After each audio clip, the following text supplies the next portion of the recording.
Hello everybody, welcome to another edition of our Community Access. This week we visit with a busy alpaca farm in Metamora. Then we visit with the Bat Guy, all today in our Community Access. Today's game is sponsored by Nearshires Taxi.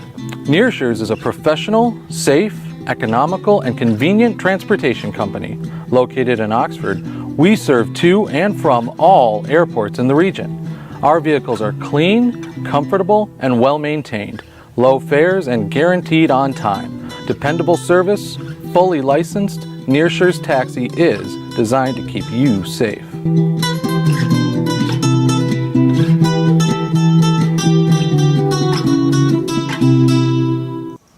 Welcome back. Several years ago, I went to a brand new alpaca farm in Metamora. They had one alpaca. Now, Nancy is a busy, busy farm. With the story is our reporter, Alexa War. Alexa?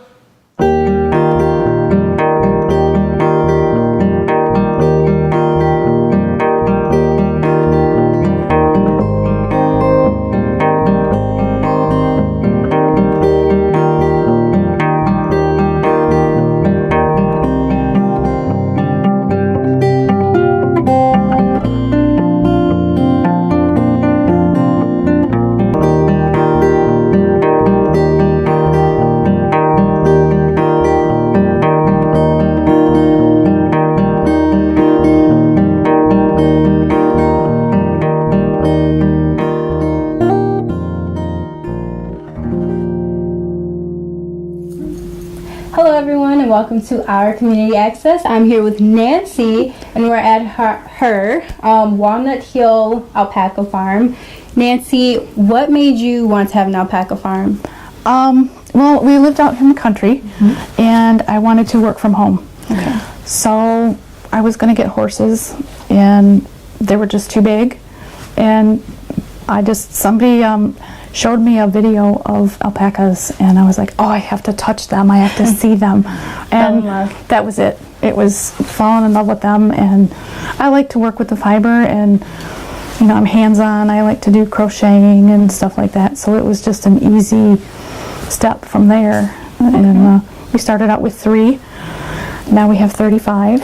From 3 to, you said 30, 35. 35, yeah, that's quite some growth. So we are standing inside your shop right now, and pretty much everything is handcrafted by you, of course. Can you tell us some of the things that you have in here? Sure. We have, well, of course, there's the little stuffed animals. Those I did not make. They come from Peru, and they are made out of alpaca. So every one of these is the alpaca's color.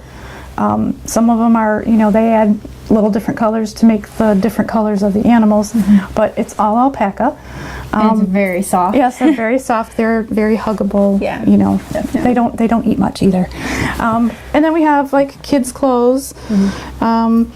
We have hats and gloves and shawls and scarves and socks. Socks are like a big deal. Everybody loves getting alpaca socks. And so then I also have yarn from my alpacas that I've either spun or had spun here in Michigan. So I'm trying to keep everything local. Local shopping is something that we definitely want to focus on. And then I see besides the alpaca fibers, you have some cool earrings hanging up. Can you tell us what those are made of? Do you make them yourself? Those are made, the feathers are from my chickens. Okay. So alpacas and chickens. Yeah, chickens too. And guinea hens. So I mean, I have a lot of different critters here. And they were made by my mom, who is like going to be 81. So that was her little contribution to the store. So we do have those for sale. Definitely family owned. Yep. Okay. So alpacas, chickens, and then what else do you have on your farm? Guinea hens. They're from New Guinea, and they squawk like crazy. So they're like my little alarm system. Okay. When somebody comes to the house, they squawk like crazy, and I know somebody's here. And then you have these bags of, I can't see that. My eyesight is terrible. Those are bags of extra fiber. And you sell those separately as well? Yes, those are actually for these nesters, which are right here. I stepped out of the frame, but these are, they have alpaca fiber in them, and you hang them by your bird feeders, and the birds take the fiber and line their nests with it. So, it's just full use of whatever fiber I have. I try not to throw anything away. Not only are you giving back to the community, but you're also giving back to the environment. That's Well, awesome. yes, yep. They, you know, if you have animals outside, you like if you ever like brush your dog and leave the hair outside, that's what the birds are going to take. So anybody who does that, but these are like, you know, from their leg hair, I don't use that when I make yarn. And so why not? Because it's not as nice. Okay. It's not as soft. They lay on their legs, so it gets kind of rough. You put them in those little bird things, and the birds will use them. They don't care. It's warm. You know, they'll put it in their nest and keep the little babies warm. Yeah. Yep. So what part of the alpacas do you use for, like, say, your sweaters or your socks? That's going to be coming from their shoulders to their butt area. So it's most of their body is what they call it blanket fiber. Okay. So that's going to be the good stuff. If their neck hair is long enough, that's also soft, and you can use that for yarn as well. Awesome. All right. So the shawls are also made out of the alpaca fiber? Yep, And then, it's their fiber is spun into yarn. okay. And then I have a loom. Which you and I- also sell separately, I was looking at over here. Yep, we do have the yarn, and it takes me about a week on my spare time on the loom to make a shawl. Okay. So, Which honestly is not a long time for a piece of clothing like that. it's not. It's just, you know, it is a little bit time consuming, but It's worth it's it. something I like doing. Yeah. It's, you know, it's a hobby of mine. I like making things. So, just another addition to put into the store. Yeah. And then one big piece, you can't miss it when you walk into the shop, is this rug that's hanging up. Yeah. Now, it's not made out of alpaca fiber. You were telling me it's made out of a different type of material. What is that? It's actually their hide. It is Okay. the Which is actual what? their skin with the hair attached. Okay. Like if you have any hunters and they take the hide from deer or bear or whatever, that when the alpacas pass away, a lot of times the farmers will take their hide because something that's sturdy. make something out of that because it's still part of, you know, it's still a commodity. I mean, it's if you can make money, obviously they do. They make rugs out of it, And they're it's- beautiful, and they're Yeah. still really soft. Yeah. Yeah, and it is very soft. I have it up there on the wall because I really don't want everybody walking on it. Of course not. Now, about what is the time span? Say, for instance, you buy a pair of alpaca socks. How long do those last? If you take care of them well, they can last for years. Okay. If you wear slippers, you know, then they're going to last a long time. I have alpaca socks that, you know, actually I just put a hole in one of them, and those socks are probably about 5 years old. Wow. The fibers themselves, you know, they'll last for a very long time as long as they're taken care of. If you put them in the dryer, you're going to end up with kid socks because they will shrink and they'll get hard just like wool does. So when I put them in the garment bag, you know, I know that when it comes out of the dryer or the washer, they go on top of the dryer and they air dry. Okay. And the same with any other, like a shawl or a sweater or gloves. You can hand wash them. Those type of things I would soak. Okay. You know, and then the gloves and things. yeah, Delicate the items socks. like that. Socks are socks. Yeah. But yeah, the more delicate items, I would soak those and I wring them out in a towel. Okay. And then lay them flat to dry, and they look like brand new. Now, just a second before we actually head out and take a tour of your farm, going back to the alpaca thing and how you got into it, I did a little bit of research, of course. It must be, you must have done a lot of research to be able to make all these different things and know how to care for alpacas and even your llama. Speaking of, how is it caring for a llama? Like in reference. He's the same as the alpacas. He's just much bigger. Okay. But he's just as friendly as the rest, and he's actually quite a personality. Okay. Now, do you I use his did- fibers as well? Or I do somewhat. Okay. Their llama's fiber is not quite as soft as Okay. alpaca. Alpaca is mainly they're bred for their fiber. Llamas are more of guards and pack animals, so Okay. they had their own use, and it's just been recently that they're breeding them for their fiber as well. So, because they're a larger animal, they should have more fiber. But they do have a lot of rough hair that you have to pick out. Perfect to get to the nice, yeah, bird perfect ball. for the bird balls, yes. Does your So- alpaca and your llama get along? Your Oh, yeah. alpacas and your llama get Oh along? yeah, yeah, Okay. they're buddies. Great. Yeah, they all pretty much get along. So it's pretty cool. Yeah, I did a lot of research, and it's kind of a lot of learn as you go. Okay. Because alpacas have only been in the country since like the late '80s. So didn't there's know that, like, actually. yeah, there was not a lot of knowledge. So even some of our vets don't know a lot about alpacas. They have to have special training, and it just turned into something that you have to keep learning as you go. And a lot of it was trial and error, and learning from mistakes, and we just keep getting better. So Awesome.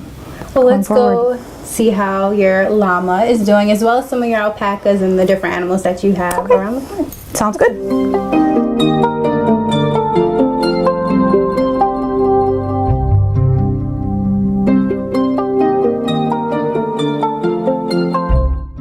All right, so these are the girls and babies, or moms and babies, and he's going to come right up to you. Hi. He is very friendly. And how old is he? He is about 5 months old. Okay, so this is one of your newer alpacas. Yep, he was born this summer. Okay. So, in reference to their, it's not called fur, it's Fiber. Fiber. Yep. Is it fresher the younger they are, or is it? It's much softer when they're young. Okay. And as they age, it gets a little rougher. Hi, Outlaw. Can we have a kiss? Them. And I see that you have them separate. Is that obviously intentional? So the babies stay in one, and then the older. Yes. I have a lot of girls, so the moms and babies need a little extra feed. Okay. So they're on their own, just so it's easier for me to feed them a little extra. Okay. You just had lunch. Oh, that is so cute. He's got milk on his face. And how do you care for them? They get second cutting hay and fresh water, and they get a grain supplement every day. So the girls do. My boys don't get grain, they just get hay and grass because they don't need it. Right. So these guys are always doing something, whether they're pregnant or nursing babies or growing. So they get the grain. And it looks as if this one may be a little. She's pregnant. Okay. She's a brand new one. She just came today. Oh. She's our new one. How often do you get new alpacas? It depends on if I find one I like that I want to add their genetics to the herd or not. This one, they actually the two that I bought last year, and they stayed at their farm to be bred. Okay. And then it's just been waiting for transporters to get here from New Hampshire. She's a New Hampshire girl. Okay. So I know you Now, just does love their people. feed, correct me if I'm saying that wrong, do you call it feed? It's feed, yeah. They're grain or feed. Their grain. I like that word better. Does their grain change in the winter time versus the summertime, or is it consistent all year round? It's consistent. It's the same feed that they get all year, and it has all the nutrients that they need. And it's just actually a bonus feed. It just has it's like taking your vitamins. For them, it's just a vitamin. They get most of their nutrition from their grass and the hay. Okay. With the little, and they only get a cup a day. So they get just a few nibbles. What's her name? His name's Outlaw. His name. Yep. He's very Outlaw curious. loves the camera. Oh yes, he's very curious. He wants to see what everything really nice, is. So sweet. Yep. He's the friendliest one. Yeah. Take a trip to see some of the male alpacas now. Sure. We're gonna leave we the sure ladies. can. Yeah, we can go down and see the boys.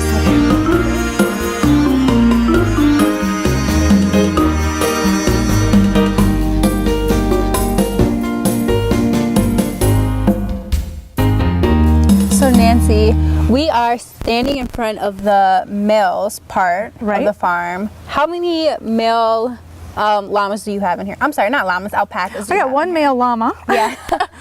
And there are 3 adult males in this pen.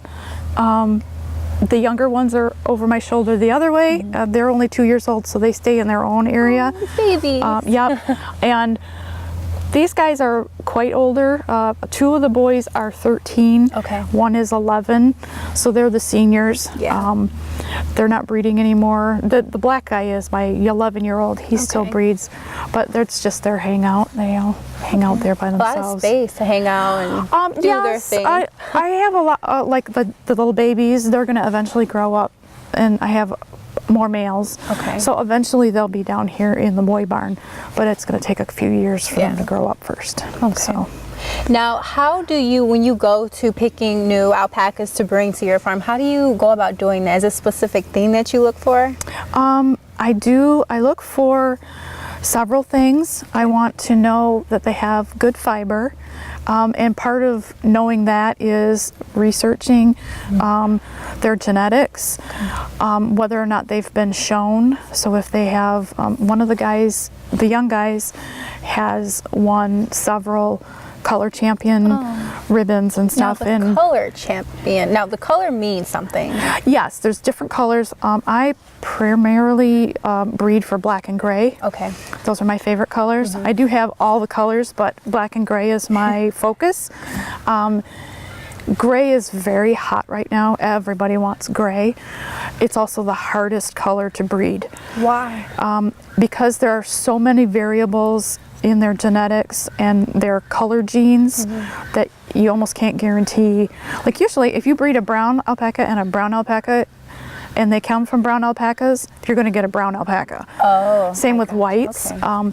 Grays have color genes and alleles. I'm getting technical here. No, please do. The alleles are the gray colors, and they have to have so many of those gray to produce gray. Okay. So that's part of what I look at. I want to know if they have gray in their background or black, and whether or not they've won ribbons. That kind of just shows that they're nicer than their competition. Right. I also look for animals that are not related to my own. Okay. Because you can't get into a genetic corner, then you end up with health problems, just like they do when they breed dogs and horses. Okay. So you want them unrelated. So I have 2 questions actually for you. Okay. Do you put your own alpacas into competitions to win certain things? Yes. And then tell us about the health of the alpacas. Do they have vet, or does it come to them, to your farm? I do go to shows. I try to do 3 or 4 shows a year. Yeah. There's shows that happen every spring, and then there's shows in the fall. Are they local? So some are local, Okay. some I go out of state. The longest I will travel is 8 or 9 hours drive, just because it's all on me. I do the driving. I don't want to spend the night in a hotel with my alpacas in a trailer. Right. So I stay in the mid-state areas. I won't go anywhere, too far away. Okay. So I end up doing about 2 shows in the fall. Most of them are in the spring because that's when their fiber is the longest before they get shorn. And they get shorn once a year. Okay. And they have to, because they need to have that air getting to their bodies to cool them off in the summertime, because it does get hot here. That would be, equal to you wearing your heaviest winter coat and gloves and mitten, in the summer, hats, all of that in the summer, and see how hot you get right away. They're the same way. All that fiber is just super insulative, and they overheat and they can get sick and die. So what about in the winter? Is it a different amount of fiber that they can have on their bodies in the winter compared to the summer?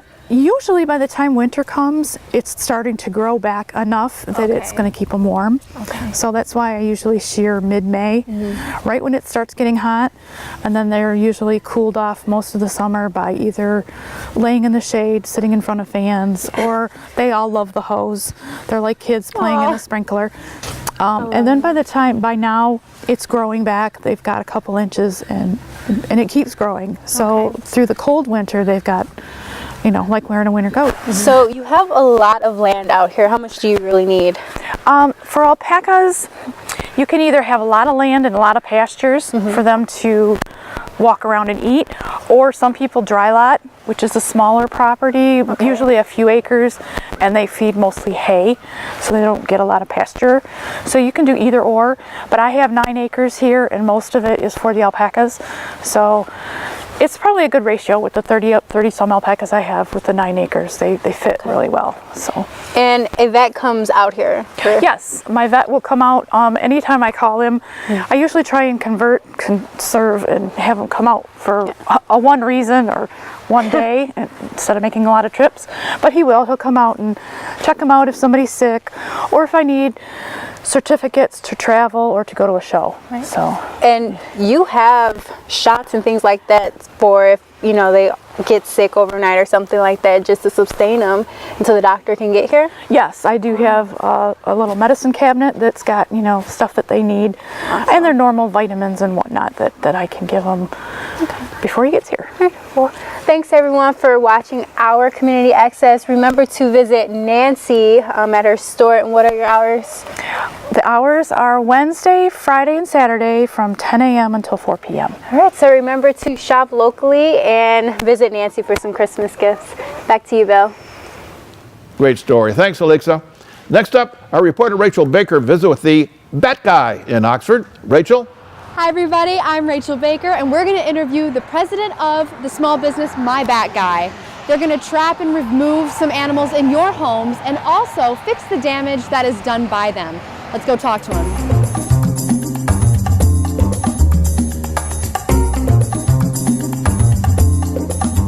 Ladies and gentlemen, welcome to My Bat Guy. My name is Rachel Baker. I'm here with the president of the company, Mr. Ron Pelshaw. So I'm here to ask you what your company is and what you guys do.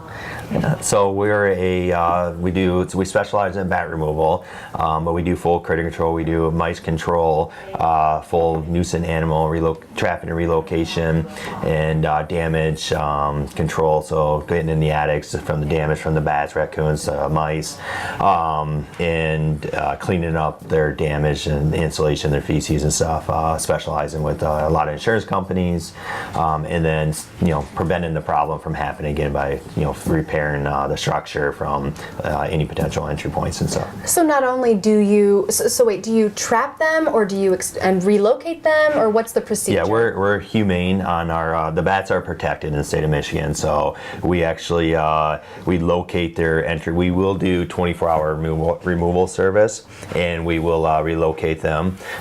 So we do not kill any of the bats as they're protected, and plus they keep us working, and they're great for the environment is the main reason. And then we, so any bat we relocate, and then the animals, raccoons, skunks, whatever it may be, we trap and relocate also. You were talking about damage repair. What do you guys do there? You not only trap and relocate, but you also help fix the home?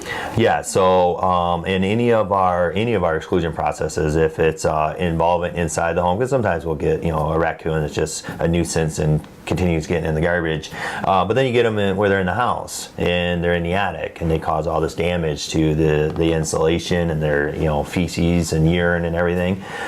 So we come in there, and then the bats too. They create a lot of damage in the attics too. They're guano. Their drop-ins are very toxic, so you can get histoplasmosis, a respiratory disease. So we come in and we clean out the attic completely. We have all the machines to remove the insulation. We have the air scrubbers, everything. We come in and we completely clean out the attic, sanitize it, seal the frame, and get the odor out, and then re-insulate. We work with a lot of insurance companies with that. The homeowner's insurance we'll work with to get that covered for them. I love Oxford. We've been at this location for about 1.5 years now. We started in, my first office was in Clarkson, and then we went to Ortonville for a little bit, and then just a quick stop in the Lapeer, and then I found this facility, and I actually really love it. It is a small office. Anybody's welcome. We get a lot of people to stop in, just seeing the sign and ask about problems or the whole noises in your attic. And we're at our seams, but we love this location. We love the town. always loved Oxford. Ever since I moved down from the UP, every time we drive through, I tell my wife, I just love this town. I can just picture it back in the cowboy days. But we make it's manageable. We get involved. Last year we were in the parade. I'm in the chambers. I took the step of faith and with my company and just been very blessed. So I started just doing the bat removal part-time back 18 years ago now, and I was working for General Motors, started it part-time, and on my weeks I was laid off. And then I left GM to pursue my dream to be a firefighter, and I became a firefighter and had my son, and decided that my wife to stay home with the kids, and I was like, I'll start a business, and started that. And as soon as that happened, I got laid off as a firefighter and kind of just took off and just really learned. I didn't go to school for it. I didn't go to Northwood or anything for business, and just kind of had to provide for my family. And then I just kept growing as a small business, and as an owner, everybody knows you go through your ups and downs, and you get through them, and you just keep growing. As you see my leadership books and everything. It's a blessing to be able to serve the community and all my customers with a good company that we care about our customers, and that all my employees here are able to provide for their families too. It's nice to see somebody that has taken that first leap into becoming an entrepreneur. What has your success been as a small business owner? Did you feel like you'd really made the right decision? Absolutely, yeah, absolutely. I actually own multiple businesses now. Wow! And so it's busy. It's been definitely successful. We're very blessed in what we have and what we've grown to be, and become that household name. Because we started as the main entity is bat removal and prevention, and become that household name. That's why we have my bat guy. Because you have a problem, you can call my bat guy. So, I'd like to go back to more of the process of what you guys do. Mm-hmm. So let's say I call you guys, I have a problem. What happens? How soon can you come to me? Yeah, so typically what happens is the noises. Some people may know exactly what they have in their attic, and from different reasons of seeing it or whatnot. But a lot of times it's that noises in your attic that makes you to call, and you see that noise, or you Google it and you find us. You see the sign. So then you come out, you call us, and then we'll set up an inspection. Depending on the time of the year, right now we're out pretty quick. We're still, we're busy because we have a good reputation. And then we'll, in the summertime, it gets stretched out there. You get out there in August, all the babies, the pups from the bats are active. So August through September. This year, it went even later. It's like our peak time where it's out in a couple weeks, but we get out there pretty quick to do an inspection to see what's going on. And then from that process, after we do a complete home inspection, we go in your attic, determine what's going on in there, look at the damage again, and then we go up on your roof and locate the entry points of how it's getting in and out. Then we look for potential re-entry points, because definitely with bats and a lot of critters are territorial. So they're going to leave, and we get them out of that spot, they're going to come back and they're going to go into the other spot. So then we end up doing, like with the bats, we do a one-way door system and complete sealing the structure, and then we have a different maintenance programs that come up. We do, like for mice, we have quarterly checks. We're constantly coming out there, so the homeowner doesn't have to worry about it, and husband doesn't get a call in the middle of the day that a mouse is running across the house. What kind of animals do you see in Oxford? Is there a large amount of bats versus mice, or vice versa? Bats and mice. More, we do a lot of bats and mice through Oxford and the surrounding area, because we service, obviously all around. They really state of Michigan, but a lot of our time is, with bats and mice, definitely around here. What's the furthest out that you've gone? A little island north of Mackinac Island, where you drive up and you have to wait, and then you take a 30, 40-minute boat ride and do a whole island. Wow. Yeah, so a lot of our customers, they they have homes up there, cottages, away homes, so we they're satisfied with their work, and they have a problem up there too. So. And I think my final question: what would you like customers to know out there about you guys? We're here to serve our customers. Our customers are our priority. This is a different industry where you really don't understand what's going on, so we really walk you through the steps of what you have going on and through everything. We have integrity, and all of our employees are on the same page and just here to serve our customers foremost. And with that, I think we'll close. Thank you for talking to me, Mr. Pelshaw. Thank you. All right. Well, that's all the time for this week. We hope you enjoyed our program. So, for our reporters, Alexa Ward and Rachel Baker, and for our editor, Terry Stiles, I'm Bill Service, and you have a great, great week. Today's game is sponsored by Nearshires Taxi. Nearshires is a professional, safe, economical, and convenient transportation company. Located in Oxford, we serve to and from all airports in the region. Our vehicles are clean, comfortable, and well-maintained. Low fares and guaranteed on time. Dependable service, fully licensed, Nearshires Taxi is designed to keep you safe.